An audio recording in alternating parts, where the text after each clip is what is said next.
You belong on every ground your feet grace, so don't ever feel out of place. Take up space and belong. This earth is your birthplace. Hey loves, welcome back to the Sensual Genius channel. In this video, I'm going to give you a review of It's Just a Date, a romance novel by Monica Walters. So it starts off with Letitia Babineau getting ready to go on a date with her boyfriend Memphis as an attempt to fix their broken relationship.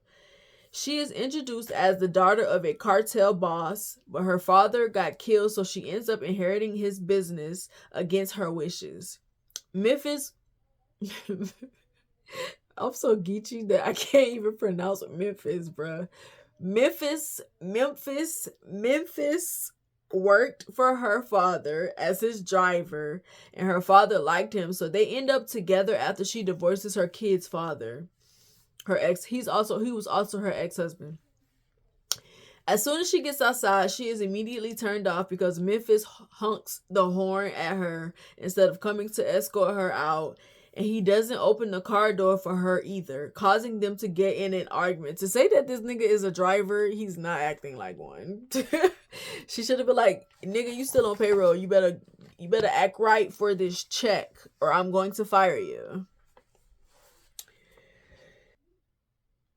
It causes them to get into an argument, and she asks him to drop her off at one of the diners she owns and ends up meeting Dallas, who works there.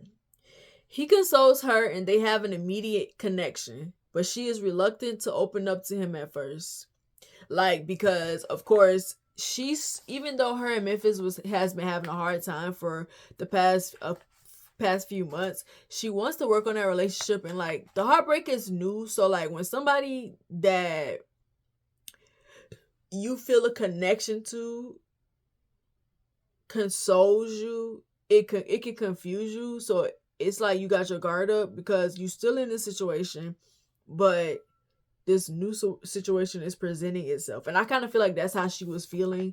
She just was like, but he wasn't coming at her hard. He just was trying to make sure she was good. He told her he hated to see her cry, and he just wanted to make sure she was cool. And he even showed her some physical affection, and she accepted it. I thought it was a sweet moment. I wish, men would do that more to women. When they see them in turmoil or whatever, they just was affectionate, not necessarily physically, but show concern, act like you care. I feel like men be separating themselves from our trauma a lot of the times. I don't like that. It's like you're torn up over a situation. They I don't really know how to touch that. I don't want to touch that because I don't want, because I feel like they feel in order to help you through a situation, they have to connect with you mentally, and a lot of them don't want to do that. There are men out there that will, because I have come across men who have the emotional intelligence to help you through certain situations or whatever. But moving on. The chapter ends with her friend Siobhan picking her up from the diner. So in the second chapter, Dallas gets off from work after his encounter with Letitia. Although he doesn't know her, he's intrigued by her. Dallas is a 30-year-old student who recently got out of prison after doing 5 years for possession with the intent to distribute. And he's trying to get on the straight and narrow. His mother was locked up for drug trafficking, so he stashed his money with a friend he trusted so he'd have something to fall back on when he got out. He had enough to get an apartment and pay for school for 2 years at least. Dallas's mother was who got him caught up in the streets, but she apologized for it and encouraged him when he told her he wanted to do something positive with his life. He couldn't deny his mother's love for him, and even though she didn't teach him anything except street stuff, he knows that she loves him even though she got him involved in the streets, is what I meant to say. Dallas does not know who his father is. When he got out, he decided to try his best to avoid going back to his old life. So he lives alone.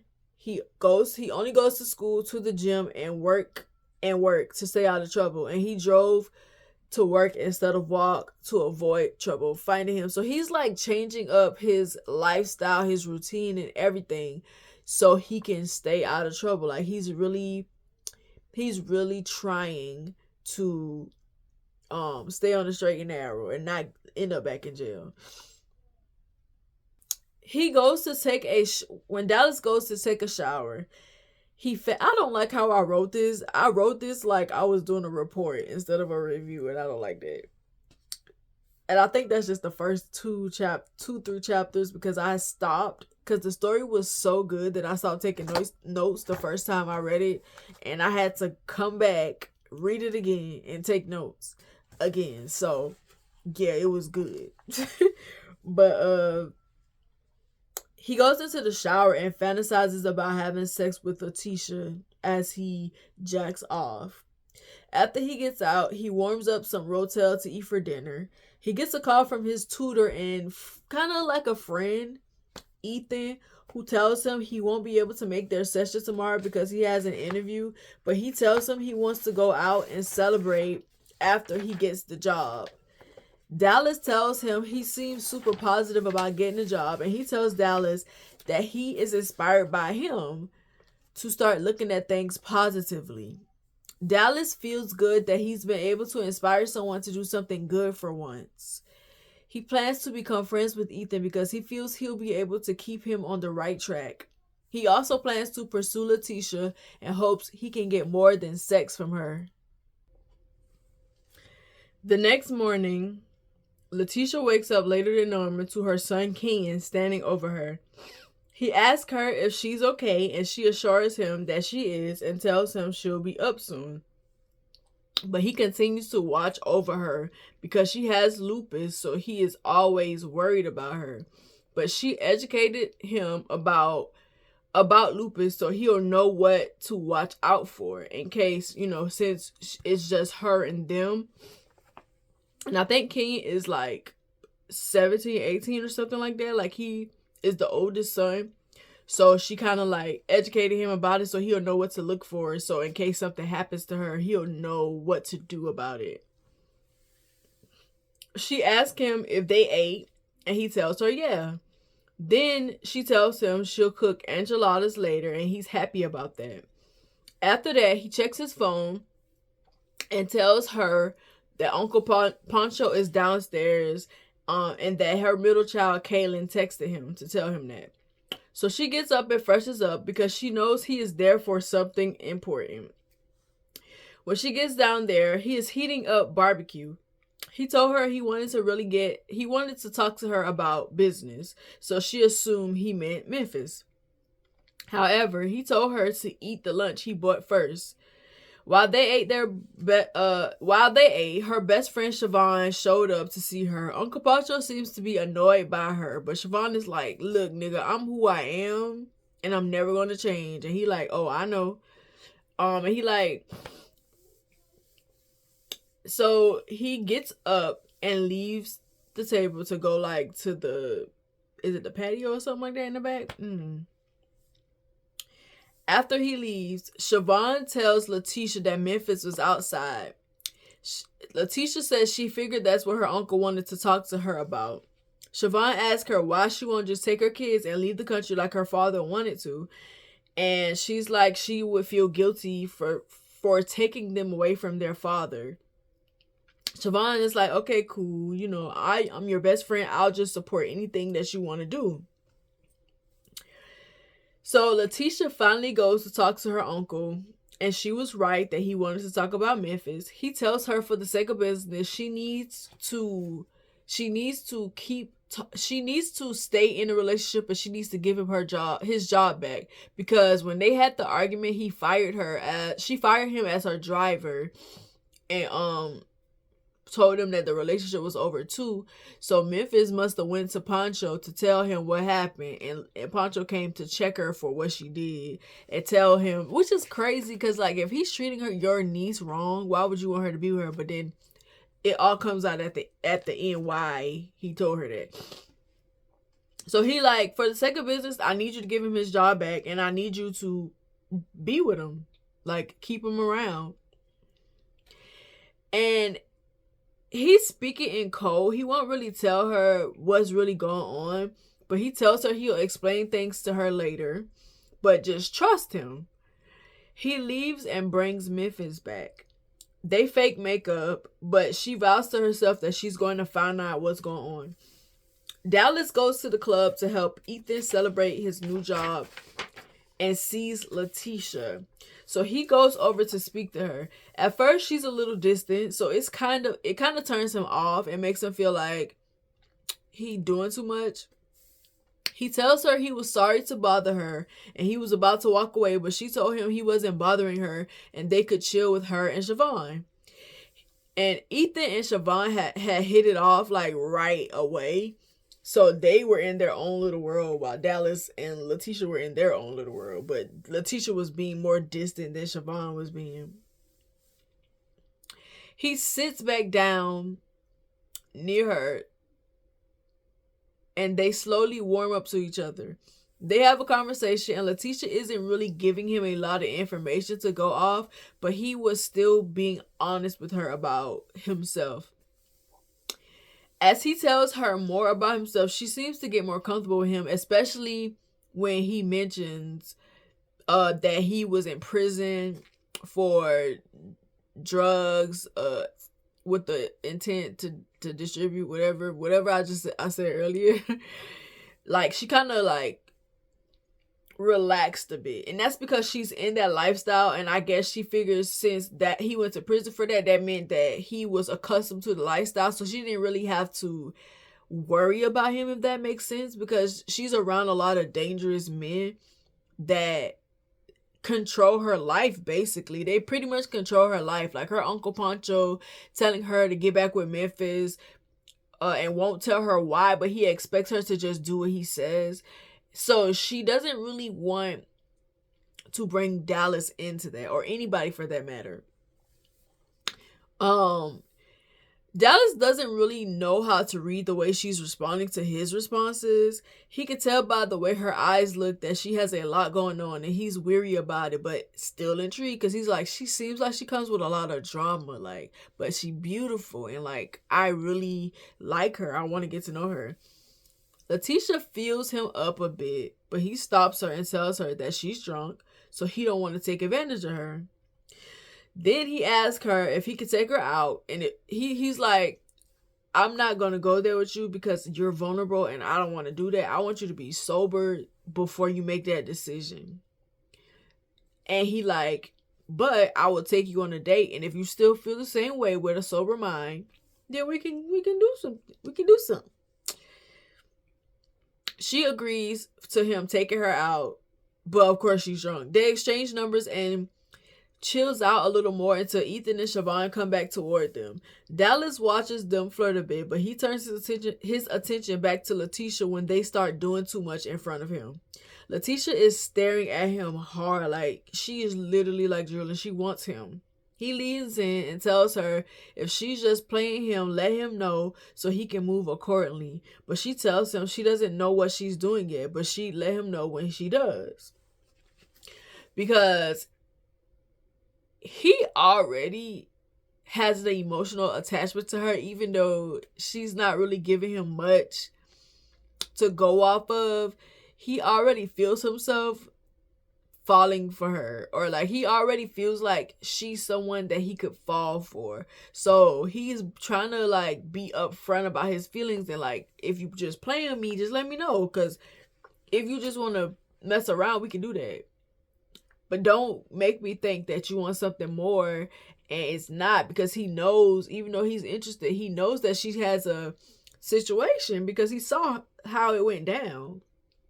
So he knows she got somebody. He just don't know what. And he was trying to ask her questions to see if the relationship with Memphis was like, if they were still together. But she was like beating around the bush. She wouldn't give him a good answer. The next morning, Letitia regrets agreeing to go on a date with Dallas while she was drunk, but she keeps her word. She gets dressed and leaves to meet him at his apartment. When she gets there, he is standing outside waiting for her with a bouquet of roses. She's immediately impressed by that and the way he looks. Like, she's just like, he's so fine and he bought me roses. Like, what did I do to deserve this? They leave to go to Houston.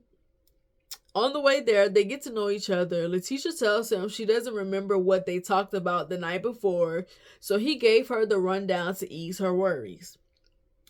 This time, she decides to be honest with him about her situation with Memphis, her kids, and a little of her father.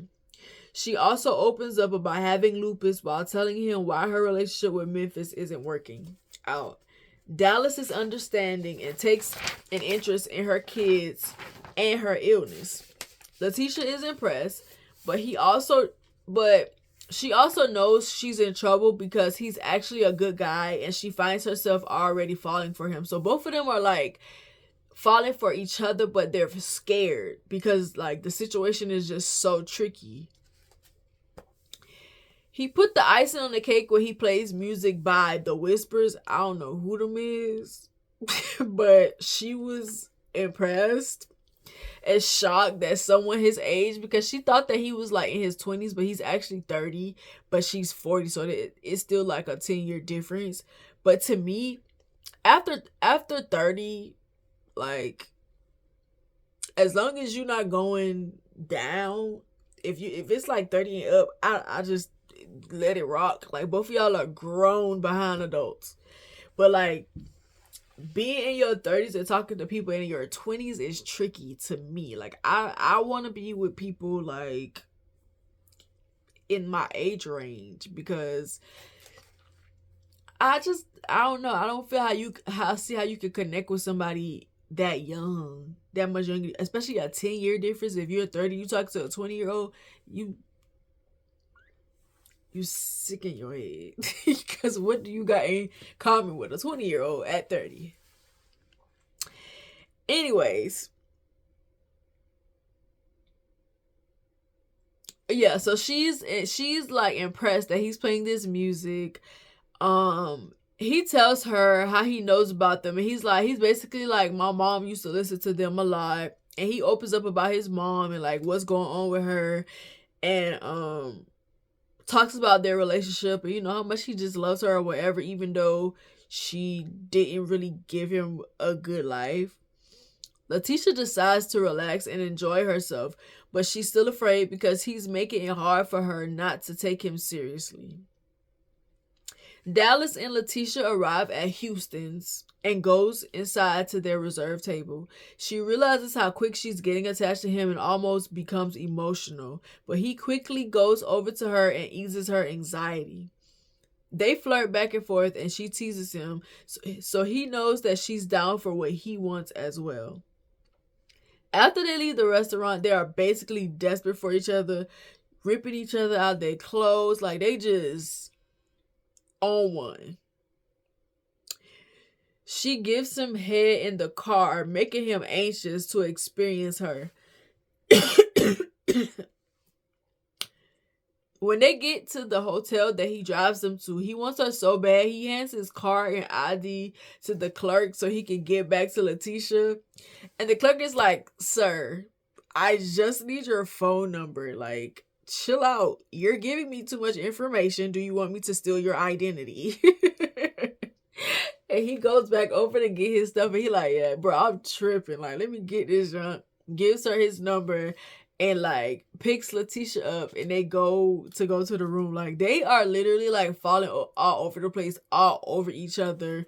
Like, one of the best, like, and I feel like the build up, the way that Monica Walters writes the build up to the sex scene and then she executes, just be so perfect. Like, it just be lining up so perfect. That's why I love her book so much, because she don't never disappoint. She ain't gonna just build you up and then you don't really get that good sex scene. She built that junk up and executes it perfectly. One of the best sex scenes that I've ever read in a book, especially the build up. Like, it was dope.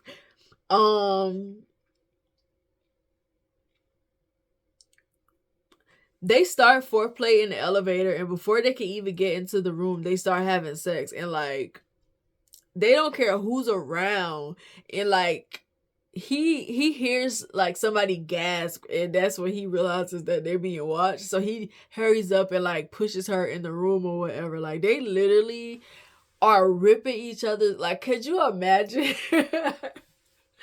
Because I picture it in my head. Could you imagine like being on a date with somebody and like y'all are flirting back and forth, but because y'all know how when there's that sexual chemistry, that sexual attraction, it just overcomes you, and like you have that feeling of desperately wanting somebody. I have literally never felt like this, but I picture it in my head a lot of the time. I've never felt like this, but y'all know what I'm talking about. The desperation. So like y'all are like rushing to get to each other. That's how it is. So I'm just picturing them walking through a freaking hotel, like her like naked, basically, like he ripping her out her clothes, she unbuttoning his pants down, whatever, because like y'all gotta do something for these body parts to be exposed, for y'all to be for him to be penetrating her in the hallway while he trying to unlock the freaking door. That is a fun moment, and I feel like Monica Walters, like moments like that are like fun. I feel like moments like that are what people chase when they say they want the feeling of love. They want that rush, but that's just like bursts of energy. Like it comes and goes, but a relationship is not going to be like that all the time. But yeah, it was one of those moments. So I just picture it, and it's just a dope sex scenes. Once they get in the room, they have sex. Dallas appreciates her body, making her shed tears. He asks her, like, what's wrong? Like, why you crying? And she tells him to take care of her because she hasn't felt like that in a while. And he tells her he will. And he does that. Like, he is very intuitive and very introspective. And so, like, he notices when she's anxious. He notices like when something, and they don't even know each other. Like this is like the second day they met, and like they don't really have a relationship, but it just clicked with them. And so like he just knows her, and he just is always showing up in ways that she doesn't have to ask for, and it's scary to her. And like that's why she's emotional, because it's like ain't nobody ever made me feel like this, or I haven't felt like this in a long time. And it's about a youngin, a little youngin, but he ain't young to me because he's 30. I feel like that's fair game. After her night with Dallas, Letitia returns back to reality immediately when she go back home because her Uncle Pancho got her. Because her Uncle Pancho he's mad at her for not answering his phone call. He was trying to is getting on her like, why you ain't answer your phone, like you supposed to whatever. He really was scared that something happened to her. I feel he is dealing with something that he is not telling her with, because he feels like if he tells her what's going on, she's gonna mess up his plans. And he right. Because we women, we do that. We're going to act. We're not like men. Men are more like calculated, and I'm gonna wait until such and such. And we just you tell us something, we flying off the handle right away. Like we dealing with it now. But I feel like men are more calculated when it comes to stuff. But women they go off emotions, most women, because I feel like I'm more calculated. I'm a calculated person too, but I could be either. Like I can be very confrontational in the moment, but I also can be calculated about how I do stuff too. So I feel like she definitely would have messed it up if he would have told her. But he was trying to shame her for being with Dallas because he saw her. He was like watching her or whatever. She told him it was her life, and he hits her. That's what I meant. He hits her for not answering his phone calls, and he's trying to shame her like for being with Dallas or whatever. But she told him her life is hers, and she'll kill him the next time he hit her. Like, put your hands on me again, I will kill you. I don't care if you my uncle. Then she asks him to tell her what's going on if he wants her to cooperate. He finally admits that he thinks Memphis killed her father. She is shocked by that news, but recognizes that he still isn't telling her the full truth. He tells her to keep Memphis close and leaves. She threatens him again on his way out. She's like, I do not care if we're family, bro. You put your hands on me again, and I promise you I will kill you. I would have killed him when he did it the first time. But I understand why she didn't do it. Because that's her family. But, like, how you gonna hit this girl because she wouldn't answer her phone call, like, and then not explain to her why you so anxious? Because he's acting so anxious. Like, he's scared. Like, he thought something happened to her or whatever. But she good, so chill. So, yeah, he after she threatens him, he leaves. She goes and puts some ice on her face to nurse the bruise he put on it. Dallas called her while she has the ice on her face, and she tries to pretend that she's fine. The two of them try to find a time to meet up again, but it's hard. Plus, she doesn't want him to see the bruise on her face. She gets off the phone with him after hearing a car outside. She thinks it's her kids, but it's Memphis. He calls her about the ice. He asks her about the ice, and she tells him Poncho hit her to stir things up because she knows Memphis doesn't play that. Memphis is a terrible person, but he doesn't hit women.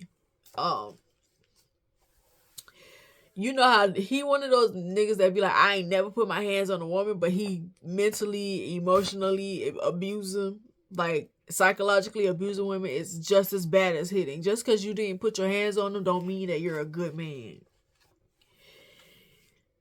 Memphis tells her he is going to handle Poncho, but she tells him it's family business, but he said he didn't care. They vaguely talk about their relationship, and he tells her he is here for her this time. She goes along with it, but is thinking about Dallas the whole time. Then her kids show up. Her oldest son instantly gets in Memphis' face when he sees the bruise on her face.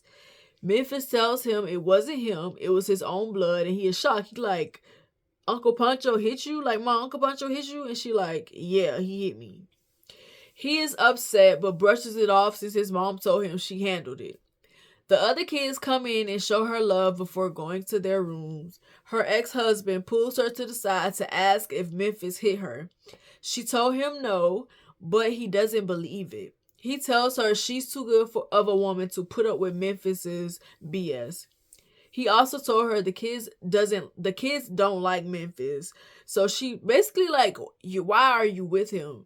He isn't a good person. The kids don't like him. You just need to leave this man alone. He's not good for you.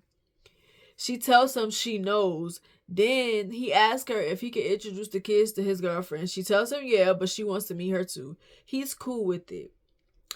After he leaves, Memphis goes to check on her. She told him she was okay and told him what Tyler wanted to know. Letitia wishes for peace. She's like, I wish I had peace, and peace for her is Dallas. So she's like, I wish I had peace. I wish I had Dallas, because like he is more nurturing than the other men in her life. So when she gets in a situation where she's like upset, she yearns for him. After Dallas gets home from school, Letitia shows up at his apartment. They go in and get straight to business. He makes it known that he misses her, and she does too. After sex, Letitia's phone is going off, and it's Memphis. He doesn't answer it, but she tells Dallas that she has to go. She doesn't answer it, but she tells Dallas she has to go.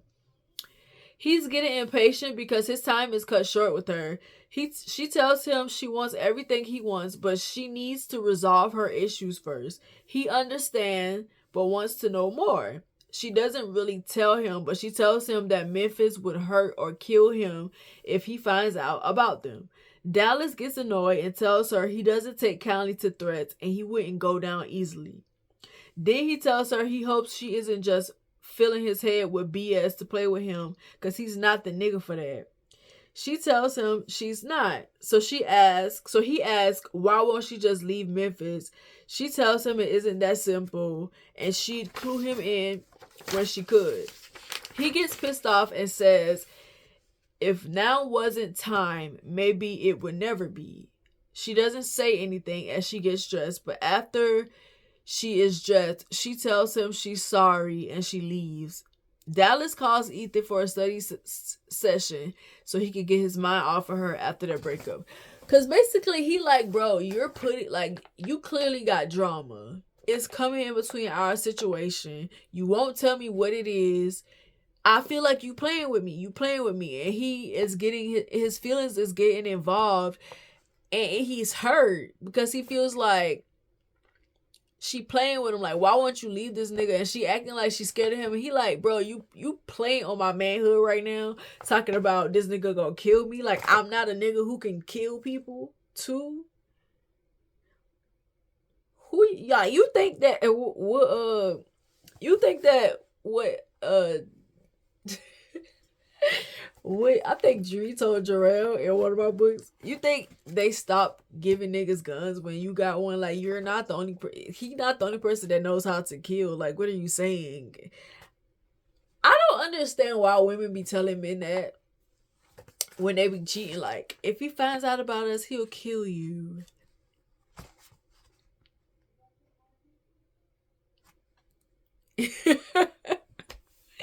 And what you want me to say? Oh my God, I'm so scared. I don't want to talk to you no more because he's going to kill me. Like, I would be offended too, because what you mean? That's the equivalent of a nigga telling me, like, if I was cheating, even though I would never do that because I don't want nobody else's man. But if a dude would tell me if his wife or girlfriend find out about us, she gonna beat me up. Like, okay, if you think so. But anyways, when Letitia gets home, Memphis arrives after she showers. They argue a little because she didn't answer her phone for him. Then he sweet talks her to test her to see if she would have sex with him. She declines because she starts feeling bad. She starts having a flare up because she's stressed out.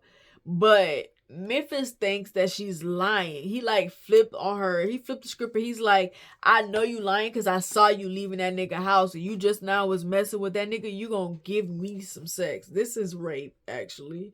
I don't care if she complied. This is sexual assault.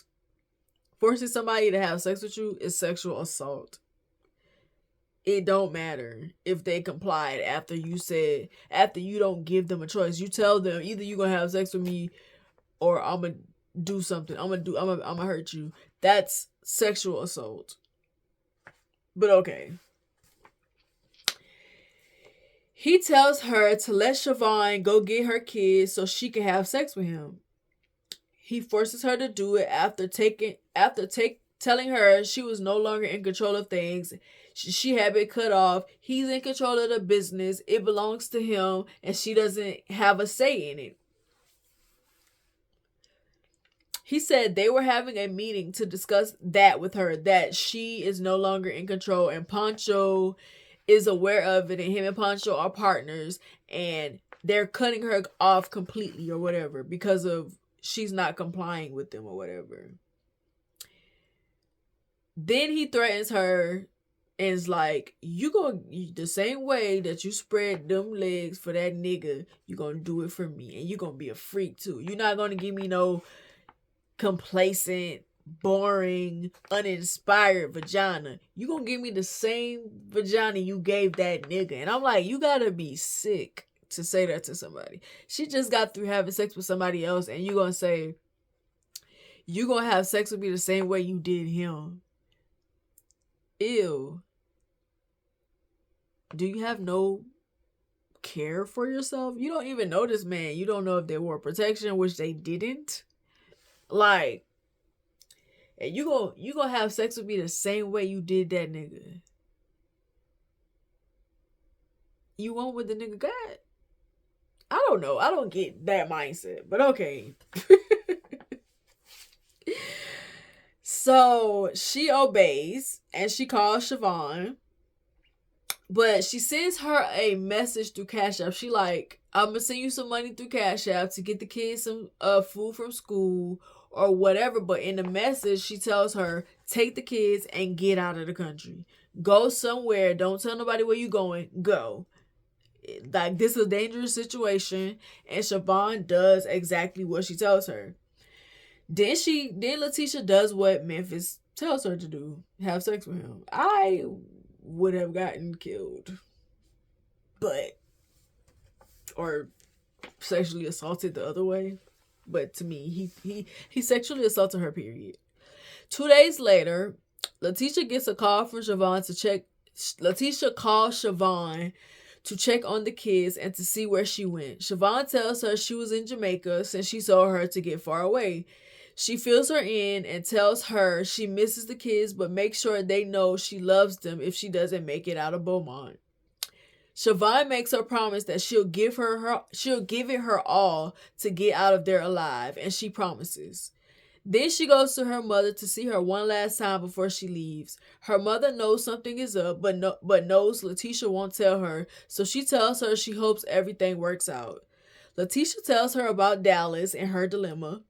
She tells Letitia she was in a similar situation with her father, but her father killed the guy she was in love with.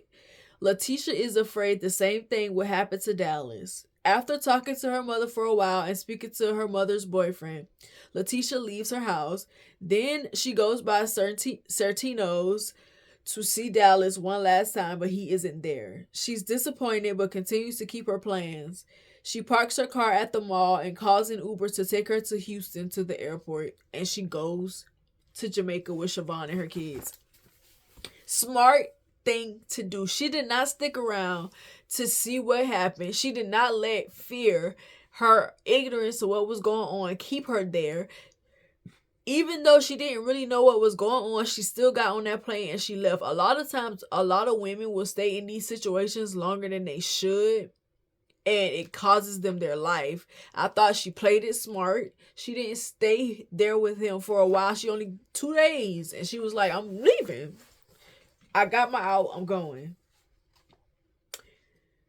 Dallas goes into work late after getting his car inspected. Like, he literally walks in right after Letitia leaves. One of his co-workers told him Letitia came by. She was like, you missed the fun. He was like, what fun?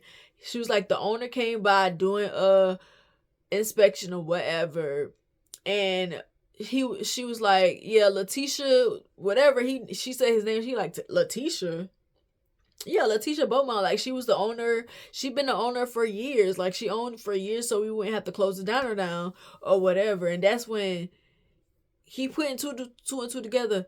Letitia Babineau. So her dad must be Rain Babineau. Dang, why didn't I put that together when she was selling? Because she told him her last name and she told him that her father was killed. But he thought it, but it was like a fleeting thought in his mind. Like, yeah, maybe it's not her or him or whatever. But then he starts putting two and two together. He called her to make sure she was okay, but he didn't get an answer. He kept trying to call her throughout the day, but it said her phone was disconnected. When he get home, he was stressed out because he'd been trying to get in contact with her and couldn't. So he figured she was in danger. It made him feel guilty for breaking things off for her, especially since he understood why her situation was what it was. Once he realized Rain was her father, he figured she'd been in danger and that Memphis was the cause of it. Ethan calls him to ask him if he's heard from Letitia because he hasn't heard from Siobhan. He like, it's been 2 days, bro. We've been talking every day since I met her at the club. She ain't pick up her phone call. What's going on? And the two of them is discussing how weird it was for them not to hear from neither of them. Like, something is definitely going on. While they're on the phone, someone breaks into Dallas' apartment, but he hears them and gets his gun from under his mattress. He stands at the door quietly and waits for the person to come in. When they do, he points the gun at their head. He asks them why they were there, and they said they were looking for Letitia.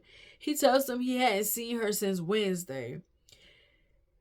The dude nodded and turned to leave, but Dallas shoots him in the leg and threatens to kill him if he comes back. Ethan yells Dallas' name through the phone, reminding Dallas that he was on the phone. Ethan heard everything, so Dallas doesn't have a choice but to tell him what happened. Ethan tells him he's going to keep calling Siobhan because the people after them wasn't watching him. He's like, yeah, people might be, the people that are after Letitia and Siobhan watching you, but they're not watching me. I'm about to call her again. I'm about to try and figure out what's going on. He asked Dallas what he was going to do, and Dallas tells him he's leaving his apartment. Ethan tells him to come to his place. Dallas is apprehensive at first, but Ethan tells him he knows more. Like, I know more than you think. Come over here so we can talk, so I can let you know what I know. When Dallas realizes he doesn't have a choice, he decides to take Ethan up on his offer and goes to his place. Letitia is safe in Jamaica with Siobhan and her friends, but she's sick. She's vomiting and she's having a severe flare-up. Siobhan has been taking care of her, but they know she needs to see a doctor. Letitia was able to fly her mother to Belize, and her kid's father was in New York, all safe from Memphis and the cartel for now.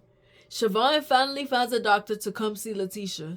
The doctor asked her some questions to get an idea of what she was dealing with. Then she told Letitia she needed a urine and blood sample so she could run some tests after asking her if she could be pregnant. Letitia thinks about it and realizing there's a possibility because they never wore condoms when they had sex. But she doesn't give the doctor an answer. She just starts crying. Siobhan comes in to ask what was going on, and Letitia filled her in. She asked her what she was thinking, and she said she wasn't. But Siobhan encourages her that she'd be fine either way after the doctor confirms that Letitia is pregnant. Letitia's kids come in the room to check on her. She tells them that she's pregnant. The two youngest takes the news okay, but the oldest asks her why she would put her health in jeopardy to have a baby for Memphis. He is pissed. Like, you stupid. I would feel the same way. Like, you stupid. You really pregnant for that nigga? Because, you know, they don't like Memphis. And she like, it's not for Memphis. He like, I guess that nigga will be in our life after all. Like, you got us all the way over here in Jamaica running from this nigga and you pregnant for him. I guess he gonna be in our life after all. And she like, calm down, little nigga. You're not my daddy. You're my son. Chill out. And this is not Memphis, baby. Take it. Like, her son is so protect. I love it, but at the same time, it's like, chill out before somebody shoots you in your freaking head because you trying to protect your mama. Like, I get it, but at the same time, chill out, calm down, okay? But she tells them it's Dallas's baby, and she feels that they would have really liked Dallas, but she also realizes that she may never see him again. And it like makes her sad. She has to go to the hospital to get blood work done, but she gets an eerie feeling when she gets there. She goes to look at the reviews and they're all bad except ones from people saying they were born there, which is stupid. That's a good hospital. I was born there. Bro, you were a baby. You can't review a hospital because you were born there. Letitia doesn't like how the nurses have been acting and thinks Memphis or Poncho has found out where she is and is paying the hospital staff to watch her, especially one nurse in particular. She goes off on the nurse and tells her to fix her face or she'll fix it for her. She gets up ready to fight. The nurse apologizes and tells her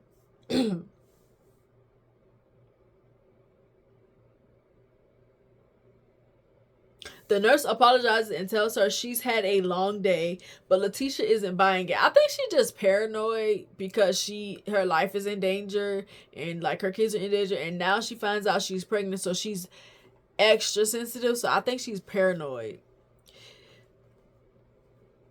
She thinks the nurse is up to no good, but she calms down. Siobhan's phone goes off while they're at the hospital, and her behavior makes Letitia think something is up with her.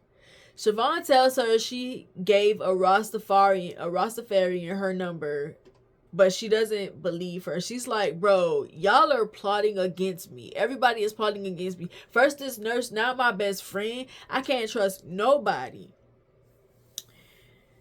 She tells the kids they won't be going back home because their life is in danger by either Memphis, Poncho, or both. Kimani suggests that Uncle Pancho could be in hiding too. She's like, how you know it's Uncle Pancho? He could be hiding too. Like, why would you think that it's him? And she like, she kind of doubts that he's in hiding because she's like, this is a strong man. Like, he has power in this organization. Why would he be hiding? But listen to them kids, because sometimes them kids know what they be talking about. But Letitia doesn't really know if she could trust Pancho because she hasn't heard from him. He was being vague with her about what was going on, and then he just dropped off the face of the earth. She feels she'll hear from either him or Memphis soon since she found out she was pregnant, because she thinks they're watching her, but they're not. Like, they literally don't know where she at, but she's just paranoid. Dallas is at Ethan's father's house and is getting the brunt of missing Letitia in his life. He had to withdraw from school and quit his job so he wouldn't have to look over his shoulders. He had been waiting for Mr. Beverly, Ethan's father, to find out where Letitia was so he could go to her, but he hadn't yet. Ethan comes into the room talking on the phone.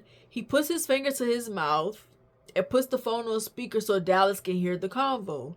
He's talking to Siobhan, who tells him she's bored and gives him an update on Letitia. Dallas is sad to hear that Letitia is sick and feels guilty that he isn't there for her. As he listens to the convo, he starts to get antsy, so he decides to go to his room to keep himself from snatching the phone and yelling at Siobhan to tell him where Letitia is.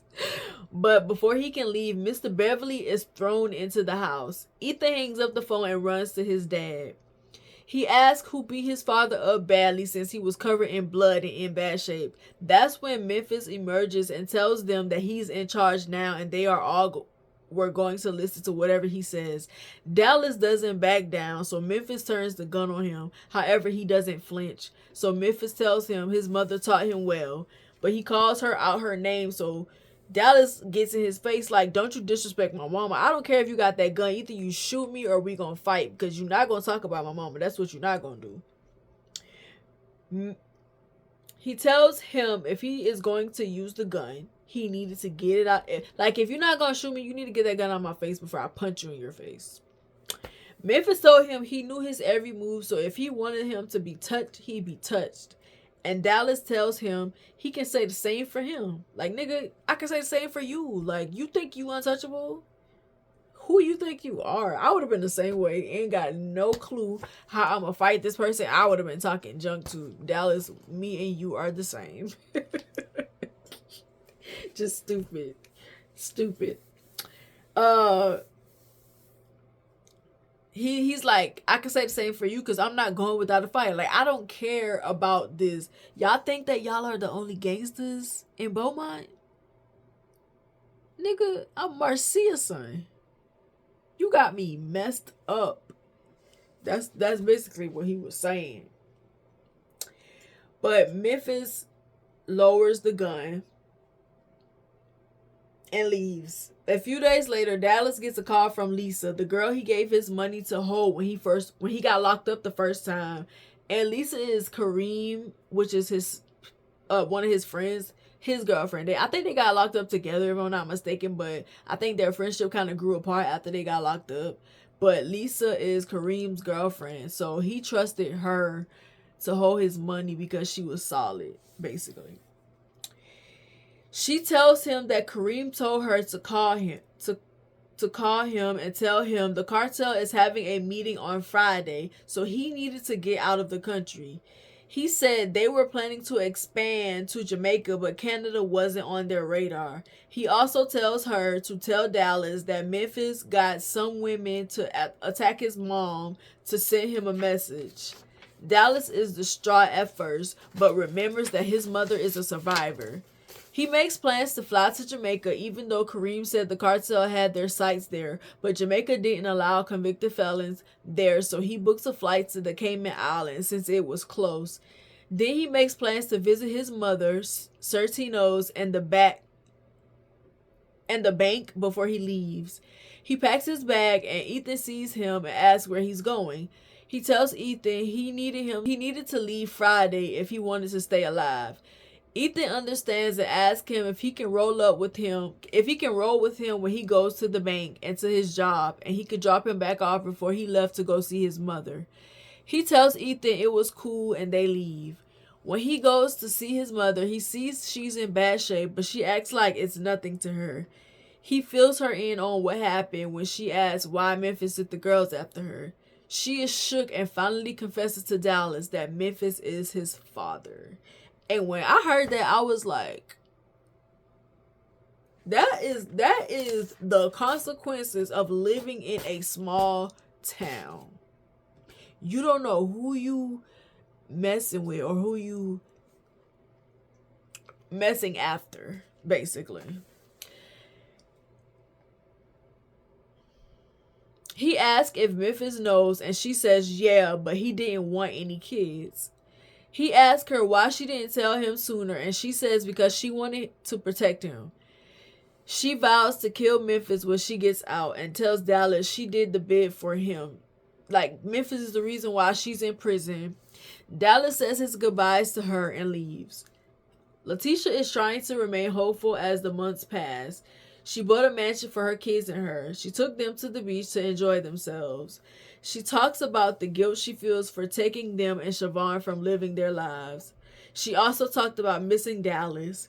Memphis still hasn't made a move on her yet, but she still feels like he may know where she is, even though she isn't as paranoid as she was before. She is starting to suspect that something is up with Siobhan. She's been keeping the Rastafarian a secret from her, which is unlike her.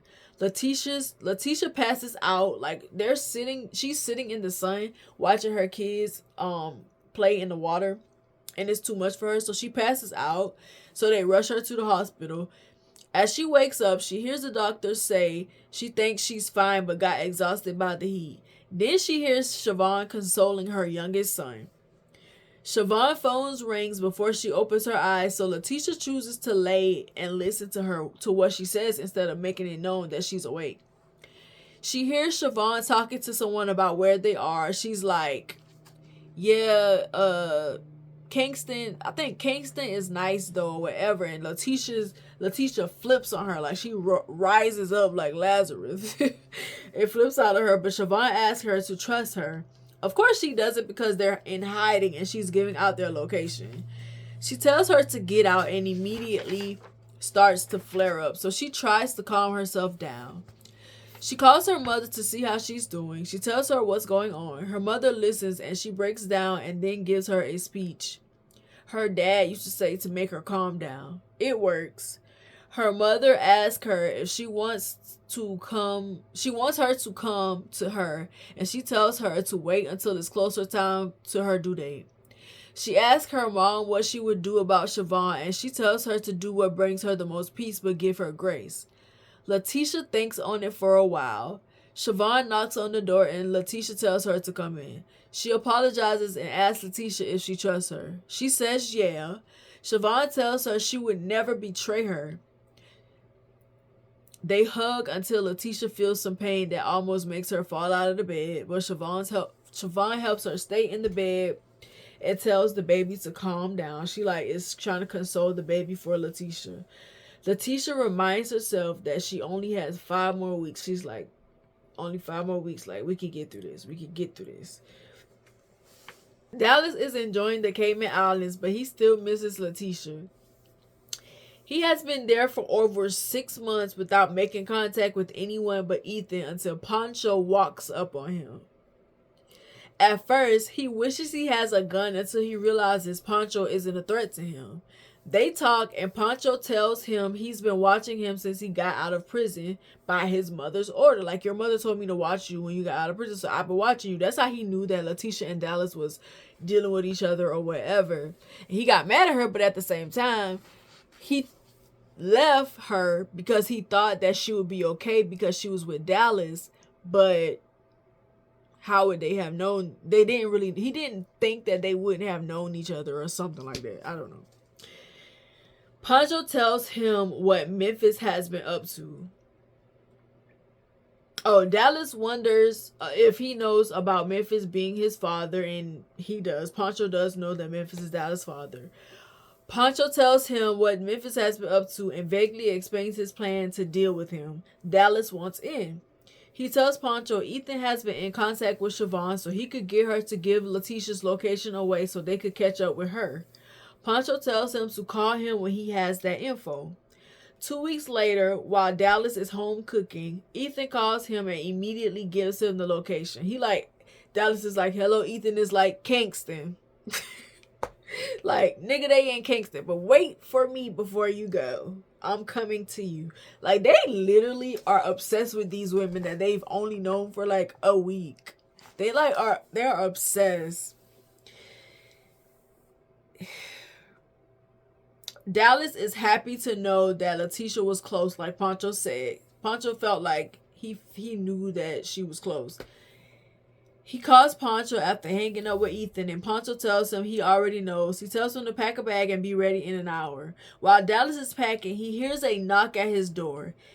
He goes to the door and peeps through the peephole, but he doesn't see anyone, so he backs away from it and goes to get his gun. He's so smart, bro. He just don't... You're not about to catch him slipping. He's just so smart. Then he goes to the peephole again and still doesn't see anything, so he sits at his bar with his gun and waits. That's when he hears a thud. Turns out it was Pancho killing the man who Memphis sent to kill him. He tells Dallas they have to make a move immediately. They leave. When they get to the car, Pancho tells Dallas the man that Memphis sent to kill him was his brother, and that the dude didn't know that he was his brother, but I think he also didn't know that Memphis was his daddy or something like that either. He didn't know that Dallas was his brother or that Memphis was his father. Dallas thinks it's messed up and he'd do that. He asks Pancho if he thinks he should tell Letitia that Memphis is his father, and Pancho tells him he doesn't feel like she needs to know. Dallas tells him he didn't like keeping secrets and that it would be effed up. It would be an effed up thing for Letitia to find out.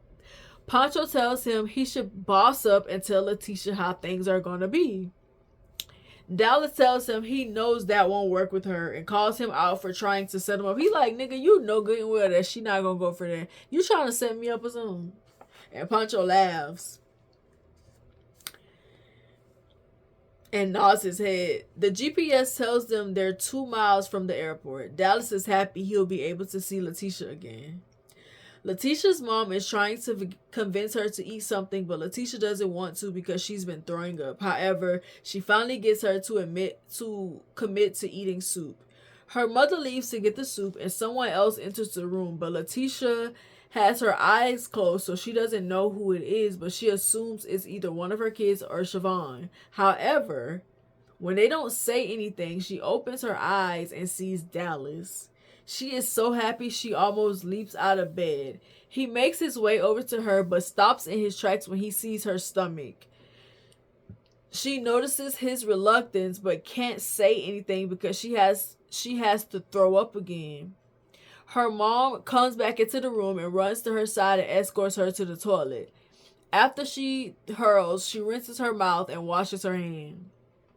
Then she returns in the room to see Dallas sitting in the bed in a daze. Like, he's just like, she's pregnant. Like, I can't believe she's pregnant. She asked him how he found her, and he told her that Ethan was talking to Siobhan. That's when she realizes what was going on, and she feels bad for being mad at Siobhan, like she was, and like flipping on her. Dallas gets up and helps her back in bed. Her mom leaves to give them some time together. Dallas goes to the other side of the bed and takes his shirt off so he can hold her. Letitia is finally able to relax when she's next to him. She notices her pain level dropping as well. He holds her for a while before he asks her if the baby is his or Memphis. Letitia notices the tenderness in his eyes and believes he'd be by her side either way. Like, whether it was his... That would have been sick, though. Like, if it was Memphis' baby, like, he would have been raising his little brother. That would have... Ew. That would have been sick. But she tells him it's his baby, and he's so excited. And he can't believe they're having a baby together. She tells him she missed him, and he apologizes for sending her away from him and says he missed her too. He asks her if it's a boy or girl. She tells him she doesn't know, but she already named the baby. She tells him the baby name is Dallas Winters Babineau, but she'll drop the Babineau because he's there now. So, like, you're here now, so I don't have to give him my last name.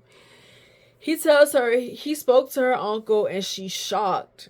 He tells her his mom used to run for her dad, and Pancho back in the day, and Pancho had been watching him since he got out of prison.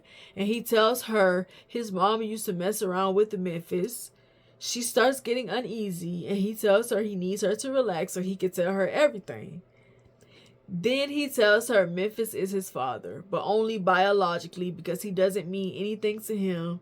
And he says once he tells her everything else, she won't care either. She jumps up because she can't believe it. And he tries to convince her that Memphis doesn't mean anything to him because he abandoned him. And he actually starts laughing. And she's like, what are you laughing? Like, this not funny. And he like, it's kind of funny because you're being dramatic. Like, I don't know this nigga. Yeah, he my biological daddy, but he's not my dad. I don't know him. So, like, chill out. And she like, well, man, let's come back to that. Let's go back to the Pancho thing. Where is Pancho? He tells her that Pancho is there, but he wanted to give her time to process him being there before he comes to see her. Dallas told her that Pancho was giving him the day with Letitia before they had to tell her what was going on. He calls her back to bed and she goes. She's thankful that he came back to her despite the drama he told her about. When she wakes up, he's talking to the baby, so she keeps her eyes closed to let them bond for a while. The baby kicks, making her flinch. When she opens her eye, Dallas is staring at her body like it's a 3-course meal. Like, he's like, the desire in his eyes is evident. His hands went from her stomach to her breast, and it turned her on. When they make eye contact, she tells him she loves him. He tells her it was so easy falling in love with her and that he loves her too. They talk about their connection and Dallas asks her if she can have sex. She tells him no because she'll probably go into labor. He's a little disappointed, but he tells her he's willing to do whatever it takes for the baby to get there healthily.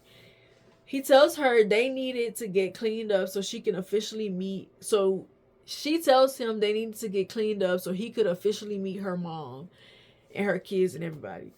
He lifts her stomach for a few minutes to take the pressure off her back and tells her he saw it on the internet. He also tells her he wished that he could have been there through her whole pregnancy. She thanks God for sending her perfection and tells him the important thing that is, she's like, the important thing is that you're here now. The two of them get ready and go out to greet her family. Pancho, Ethan, and Mr. Beverly are sitting outside watching her mother and Siobhan cook. Pancho hugs her and tells her he has a lot to tell her. Pancho finally tells Letitia everything. He tells them he sent her mom, Siobhan, and Ethan to a town an hour away and allowed the kids to stay with Tyler so they'd be safe since Memphis was on his way to Jamaica. Tyler came to see his kids. He would come to see his kids every once in a while or whatever. And he came. He just so happened to be there when Dallas showed up. So her kids were already with Tyler, which is their father. So when Dallas came, the only people that needed to get out of the way were her mom, Siobhan, and Ethan. Dallas tells Pancho that they needed to get Letitia to safety, but Pancho tells him she needed to be out so they could get Memphis while he was in pursuit of them. Dallas and Letitia hang out together in plain sight to lure Memphis there. Like, they're on the beach and they're like chilling, like acting like they're on a date, enjoying each other, whatever. Letitia can feel that Dallas is in revenge mode. Like, she can feel that he's tense, but he's also being still loving and caring and nurturing to her. After a while, they get a phone call from Pancho saying to meet them at the location. When they get there, Memphis is hung up by his wrist. Pancho grabs Letitia's free hand to support her while Dallas kills Memphis, but Letitia snatches away from him to confront Memphis. She pokes him in the side first with this, like, board or whatever. But he didn't budge, so she uses it and hits him hard, making him move. He looks at her stomach and tells her he doesn't take care of kids, so if that baby is his, that's on her. It's like, nigga, you about to die. Ain't nobody trying to make you take care of no baby. What are you talking about? You sound dumb. A deadbeat to the very end, he was. Letitia tells him it was Dallas's baby, and she curses him out one good time. They hand Dallas the gun, and he says this is for all he says is this is for Marcia, and shoots him in the head. Well, he shoots him a couple of times and kills him. Then Letitia and him leaves. As soon as they get to the car, Letitia is hit with a contraction and her water breaks. Letitia is rushed to the hospital where they have a beautiful baby girl. Dallas gets to meet her kids and Tyler. He vows to be there to stay. He tells her kids that he can't wait to get to know them and he's going to be around. And he tells Tyler he can't get to wait to know him too. And he vows to be around and I'm going to be here for y'all mama. I'm going to take care of y'all mama. Y'all going to be my kids. And we going to get along and we going to be one big family. And Letitia finally apologizes to Siobhan for being mad at her. And it goes off with them all living happily ever after. Ethan and Siobhan is together. Tyler is with the kids. Letitia is with Dallas, and they have their little girl. And Dallas finally gets to meet Letitia's family, and he feels like now I'm where I am supposed to be. So I'm gonna step up and be the man that she needs, and it goes off like that. Beautiful story. It was very good. It will have you on the edge of your seat from beginning to end. I also love that she just didn't wait to get into the drama. The pacing was amazing. It never gave slow. It just went straight into it, and I really like that about her. This was like I said before, this is my second time reading it, because the first time I started taking notes. And when after I got to chapter 3, I think that sex scene is what distracted me, and I couldn't take notes no more. I just read the whole book, and I read it in a couple of hours. I read it real quick. So I had to go back and read it again because I couldn't remember everything that happened. I remember bits and pieces, but I couldn't remember everything. But it was such a good story. I was wrapped up in it, Letitia was wrapped up in Dallas. I was obsessed with it she was obsessed with him. They were obsessed with each other. So I give it a 5 out of 5. I definitely think that it's worth reading. I definitely think y'all should check it out. If y'all have read it, let me know what y'all think about it. And if y'all are going to read it after seeing this review, come back and let me know what y'all think. Also, this book was a part of not a series, but it was a part of a collaboration with other authors. I will put their books, because all of the common theme was a date or whatever. That's why the title is just a date. And I'm gonna put the books from the other authors in the description so y'all can check all of them out. They're not a series, they don't go together, but they're a collaboration. So I'm also going to check the rest of those books out. This is the only one I've read so far in that collab, but I'll check the rest out. But I'll put the information in the description so y'all can check all of them out, and y'all can support other Black women authors. But thank you guys for watching this video. Don't forget to like, comment, and subscribe. Let me know what you think about it. How y'all feel about Letitia and Dallas's relationship. Also, everybody being named after a city, Memphis, Dallas. And Tyler, I didn't know was the name of a city, but they mentioned it. Her mom mentioned it in a book, and I thought it was funny. But yeah, thank you for watching this review. I'll see you in the next one. Bye.